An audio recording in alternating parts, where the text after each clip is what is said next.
am not a liar. I have killed thousands. I have fed more drug fiends than the top 3 pharmaceutical companies combined. I have stolen children from parents, wives from husbands, wiped out entire generations. But lying, that I have never done. Hello दोस्तों, तो आज हम बात करेंगे ghost recon वाइल्डलैंड game की story के बारे में। ये गेम 2017 में यूबीसॉफ्ट द्वारा लॉन्च किया गया था। तो यार, अगर हम इस गेम की स्टोरी को हर एक मिशन के साथ कवर करेंगे तो ये वीडियो आराम से आधे घंटे से ऊपर का हो जाएगा, और बोरिंग भी, क्योंकि ये गेम ही इस तरह का है जिसमें छोटे छोटे मिशन से एक बड़ा मिशन कंप्लीट होता है। तो मैं इस वीडियो को एक प्रॉपर टाइम में पूरा करने की कोशिश करूँगा जिसमें ज़्यादा से ज़्यादा डिटेलिंग कवर हो। तो करते हैं story start. Let's game reload.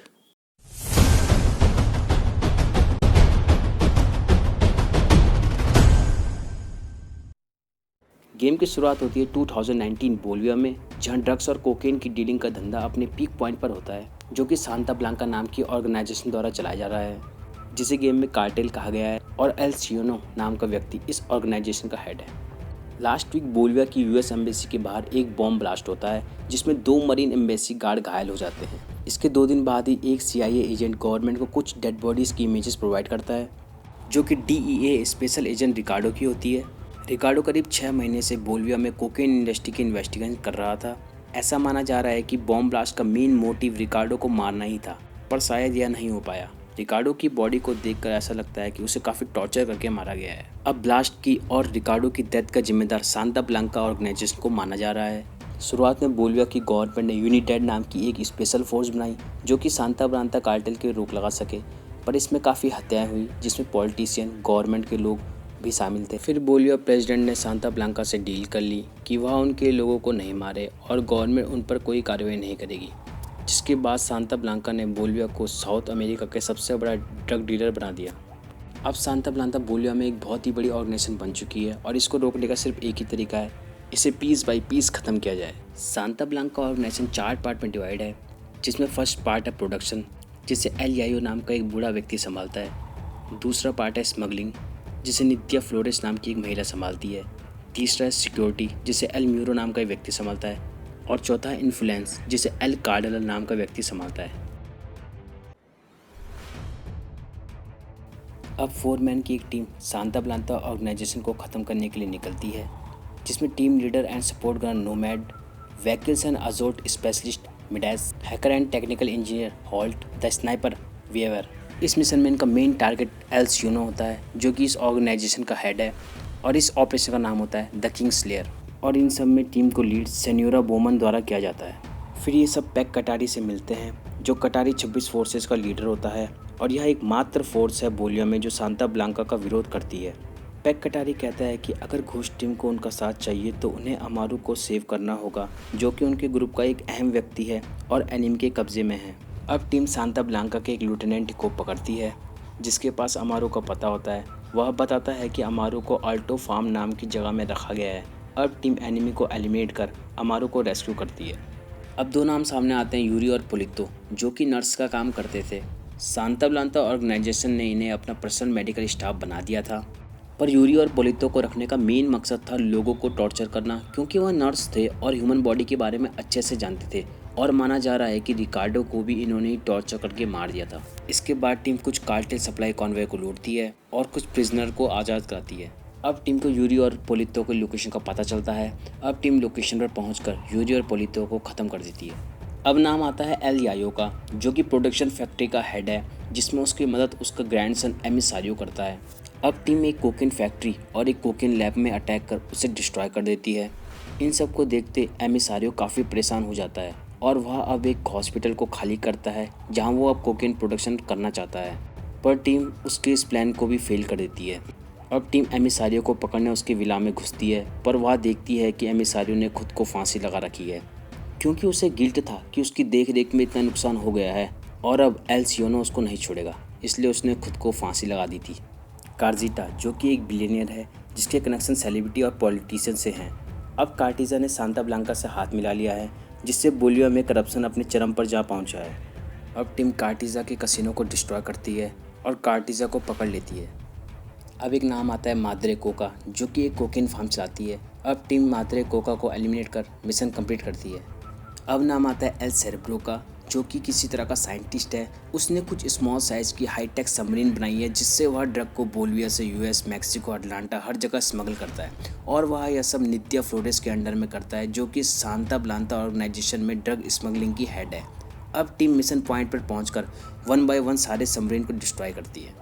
DJ Perico, जो कि एक डीजे है और पूरे बोलिविया में एफएम रेडियो के जरिए ब्रॉडकास्ट करता है। अब टीम उसे कैप्चर कर रेडियो की इंक्रिप्शन की लेती है, जिसके जरिए बोलिविया में पैक कटारी अपने भाषण को ब्रॉडकास्ट करता है और वहाँ के लोगों को कोकेन के खिलाफ जागरूक करता है। रामोन फ्लीज, जो कि एक काफ़ी जाना माना ब्लॉगर है, जो कि हमेशा एल सियोनो के काले सच को लोगों के सामने लाता था, पर किसी तरह एल सियोनो ने उसको किडनैप कर दिया है। अब वह दाव में आकर एल सियोनो के बारे में अच्छे आर्टिकल ही लिखता है। अब टीम उसे रिट्रीव करने के लिए जाती है, पर लोकेशन पर पहुंचकर टीम को उसकी डेड बॉडी मिलती है। अब टीम उसके कंप्यूटर से कुछ हार्ड ड्राइव कलेक्ट करती है, जिसमें यहाँ मिलता है कि एल सियोनो बच्चों की तस्करी करता है, जो कि एल सियोनो के खिलाफ एक काफ़ी अच्छा सबूत माना जा सकता है। अब दूसरी तरफ इन सब के चलते बोलिविया की जनता काफ़ी हद तक एल सियोनो के खिलाफ हो चुकी है, जिससे एल सियोनो काफ़ी हद तक परेशान हो चुका है। एल चीडो, जो कि एक फेमस सिंगर है, जिसके काफ़ी अच्छे संबंध एल सियोनो से हैं। अब टीम एल चीडो को पकड़ती है और एल सियोनो की इन्फॉर्मेशन को कलेक्ट करती है। और इसके बाद एल प्लाजो नाम का एक व्यक्ति, जो कि डेड बॉडीज़ को ठिकाने लगाता था, अब टीम एल प्लाजो की लोकेशन को ट्रैक कर उसे मार देती है। अब टीम एक एनर्जी ड्रिंक की फैक्ट्री को डिस्ट्रॉय करती है, जहां लिक्विड कोकेन को रखा जाता था। इसके बाद कुछ कोकेन चैसी को भी डिस्ट्रॉय करती है। अब नाम आता है एल काब्रा नाम की औरत का, जो कि नित्या फ्लोरेस की बेस्ट फ्रेंड मानी जाती है और वह एक तरह की निगोशिएटर और कोकेन की सेल बढ़ाने में हेल्प करती है। टीम एल काब्रा तक पहुंचकर उसे मार देती है। इन सब के चलते जब एल सियोनो देखता है कि उसके काफ़ी cocaine factory production line destroy हो रही है, जिससे उसके बिजनेस में काफ़ी गिरावट आ रही है, साथ ही उसकी इज्जत का भी फालूदा हो रहा है, तो वह अपने पादरी को एक कॉन्फ्रेंस रखने को बोलता है, जिसमें वह बड़े जाने माने लोगों को बुलाता है, जिसमें पादरी एल सियोनो के बारे में कुछ अच्छी बातें करता है। पर टीम को इस कॉन्फ्रेंस के बारे में पता चल जाता है और वह कॉन्फ्रेंस में पहुंचकर एल सियोनो की बच्चों की तस्करी की फ़ोटो सबके सामने ला जाते हैं, जिससे एल सियोनो की और ज़्यादा बेइज्जती हो जाती है। अब नाम आता है कार्ल बुकहार्ट का, जो कि एक फॉर्मल यूएस आर्मी रेंजर था। उसकी मुलाकात एल म्यूरो से होती है, जिसके बाद एल म्यूरो ने सांता ब्लांता ऑर्गेनाइजेशन के सोल्जर को ट्रेन करने के लिए उसे हायर कर लिया था। अब टीम बुकहार्ट को लोकेट कर उसे मार देती है, जिससे सांता ब्लांता ऑर्गेनाइजेशन की ट्रेनिंग प्रोग्राम पर काफ़ी बुरा असर पड़ता है। अब टीम एल म्यूरो, जो कि सांता ब्लांता ऑर्गेनाइजेशन की सिक्योरिटी का हेड है, को पकड़ने निकलती है, एनिमी को एलिमिनेट कर और एक कार चेस के साथ एल म्यूरो को कैप्चर करती है। एल सियोनो इन सबसे नाखुश होकर एल यायो, जो कि कोकेन प्रोडक्शन का हेड है, को उसके घर में कैद कर देता है। उसका कहना यह है कि अब वह बूढ़ा हो चुका है और ठीक से क्वालिटी कोकेन प्रोडक्शन नहीं कर पा रहा है। अब टीम घर में घुसकर एनिमी को एलिमिनेट कर एल यायो को कैप्चर करती है। इसके बाद टीम नित्या फ्लोरेस के घर में घुसकर उसे कैप्चर करती है। अब एल सियोनो देखता है कि सब कुछ खत्म होने की कगार पे आ गया है, तो एल सियोनो टीम के साथ एक फ़ोन में बात करता है, जिसमें वह उन्हें उनके लिए काम करने के लिए कहता है, पर टीम उसे मना कर देती है और उसे मारने की धमकी देती है।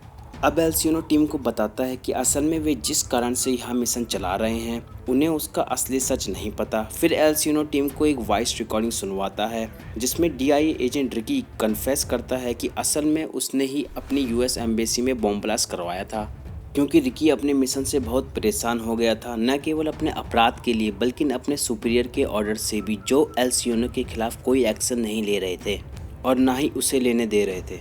ये सब जान के टीम शॉक में पड़ जाती है, क्योंकि अभी तक टीम को लग रहा था कि यूएस एम्बेसी में बॉम्ब ब्लास्ट सांता ब्लांता ऑर्गेनाइजेशन मतलब एल सियोनो ने कराया था, जो कि सच नहीं है। इसके बाद टीम और बोमैन की बात होती है, जिसमें उनकी थोड़ी बहुत बहस हो जाती है, क्योंकि अभी तक की सारी इन्फॉर्मेशन बोमैन ने ही टीम को दी थी। पर बोमैन बताती है कि असल में उसे भी इसके बारे में कुछ नहीं पता और वह अभी भी एल सियोनो को ख़त्म करने का ऑर्डर देती है। अब टीम को एल सियोनो की लोकेशन का पता चलता है। टीम एनिमी को एलिमिनेट कर एल सियोनो तक पहुंचती है और टीम और बोमैन एल सियोनो को घेर लेते हैं। वे देखते हैं कि एल सियोनो ने पैक कटारी का कटा सर पकड़ा है और एल सियोनो टीम के सामने सरेंडर कर देता है और बोमैन को एक कॉल रिसीव करने को कहता है। तभी बोमैन को उसके सुपीरियर का कॉल आता है, जिसमें पता चलता है कि एल सियोनो ने यूएस गवर्नमेंट के साथ एक समझौता किया है, जिसमें वह कुछ दूसरे ड्रग डीलर के बारे में इंफॉर्मेशन और उनके खिलाफ सबूत देगा और बदले में वे एल सियोनो को छोड़ देंगे। पर बोमैन से यह सब बर्दाश्त नहीं होता और वह अपने ऑर्डर के अगेंस्ट जाकर एल सियोनो को गोली मारकर उसे ख़त्म कर देती है।